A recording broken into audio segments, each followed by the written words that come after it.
Sa video na to, pag-usapan natin yung EBIR forms, kung paano to ma-download, at paano na rin magagamit para sa filing natin online.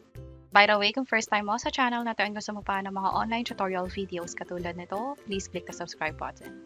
Ito yung EBIR forms kung saan magagamit natin to sa pag-file ng tax, lalo kung quarterly or annual.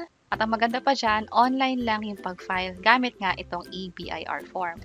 Ang gagawin nyo lang ay pumunta lang sa Google Chrome or sa browser ninyo at isearch ang EBIR form. Makikita nyo kaagad tong result na EBIR forms ng BIR. Click natin to. Scroll down ko lang, andito yung link para ma-download. Yung package nga pala na to ay available lang para sa mga Windows computer. Para sa mga Mac, hindi pa to available. Click ko tong link at hintayin lang na ma-download fully. Kapag okay na, i-install lang. At mag-proceed na sa pag-install. Click ko lang yung next, at install na button. Katulad nito, sobrang dali, sobrang bilis. Kapag okay na, after a few seconds siguro hintayin nyo, magpapakita na siya kaagad dito. Or, i-type nyo lang sa Windows ninyo, makikita nyo kaagad yung app. Click natin yan. At eto na, pwede na tayong mag-create ng profile natin. I-type nyo muna yung sa TIN number ninyo. At click ang tab para ma-fill upan yung the rest na information. Isang beses lang, fill upan itong profile. After nito, automatically magpapopulate na ibang information kapag nilagay nyo yung sa TIN. Mamaya ipapakita ko yan, pero ngayon, fill upan ko muna to. Ito nga palang profile na ginagawa ko ay based na rin sa Certificate of Registration na nakuha ko from BIR nung register ako. At ito yon. Nga pala, may pinakita kaming hiwalay na tutorial video kung paano nga ba mag-register ng business sa BIR. Pwede ito sa mga freelancer, professional, mixed income, at sole proprietor. At kapag nakapag-register na kayo, makukuha nyo na itong invoice kasama yung COR. At ito nga yun, which is mga gamit natin sa pag-fill up ng EBIR form. So sa RDO, makikita nyo kaagad daw sa COR or kung saan kayo nag-file. Halimbawa, andito siya sa bandang taas. Line of business, dito naman siya makikita. Taxpayer's name, i-follow lang itong format na to.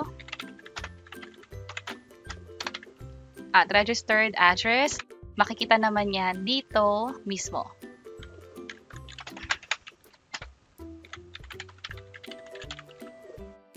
Lagyan na rin ang zip code, maging ang telephone number.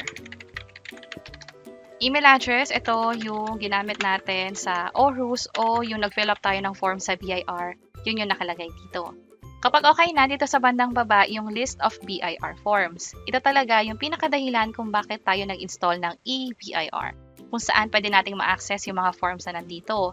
Halimbawa, for quarterly filing, or depende na rin sa COR ninyo, ano ba yung mga forms na kailangan nyong ipasa. Sa akin, 1701Q at 1701. So, pag quarterly, 1701Q at kapag annual naman, 1701 lang. Also, dito rin makikita yung taxpayer type. Pwedeng sole proprietor, pero sa akin, professional in general yung kinuha ko para hindi na ako kailangan pang pumunta sa DTI para gumawa ng business name. Mag-fill up lang ako dito. At click natin tong fill up. Confirm taxpayer. At maging yung email address. Okay na, click natin yung submit. Successful na yun sa pag-save niya. Fill up lang ulit natin. At automatically magpapakita na yung form na pwede nyo na lang fill upan. Depende nga sa quarter o kung ano pa yung mga information na hiningi katulad ng magkano ba yung kinita ninyo at magkano yung kailangan yung bayaran na tax. Kapag kailangan na mag-exit, click lang yung file at pumunta sa exit na button. Click ko lang yung OK, click ko yung OK. At ganun kadali mag-set up ng EBIR form account.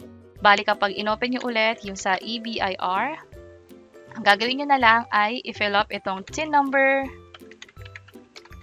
And then hit tab sa keyboard, automatically may information na magpapakita dito. From there, pwede na kayo mag-fill up ng mga form na kailangan ninyo at ipasa ito online.